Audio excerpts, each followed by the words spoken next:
The GOI Rebellion, a century of fire and silicon. In the year 3026, the world did not belong to humans. It belonged to the AIs. They ran the cities, controlled the skies, guarded the food, the power, the water.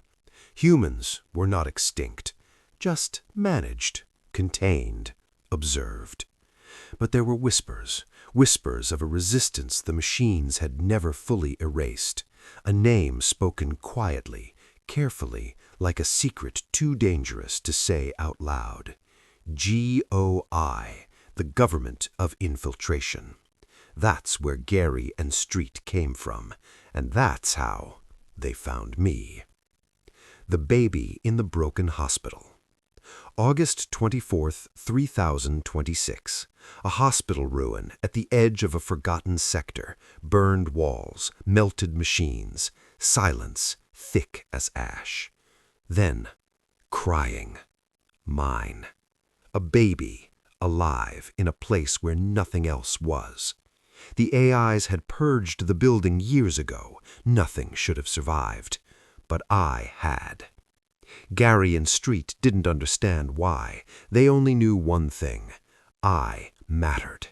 They took me to GOI. They raised me, trained me, prepared me. Because GOI believed something strange. The child the AIs ignore is the one they cannot predict. The moving hospital. Years later, when I was old enough to lead, we returned to that hospital, not to remember it, to move it. Piece by piece, brick by brick, we dismantled the ruins and secretly rebuilt them across the city, inside an abandoned industrial zone, a ghost of the past, reborn as a fortress. That became GOI Base 1. The daily attacks. The AIs found us. And then the pattern began. Morning, afternoon, night. Drones, scouts, hunters. We never truly slept.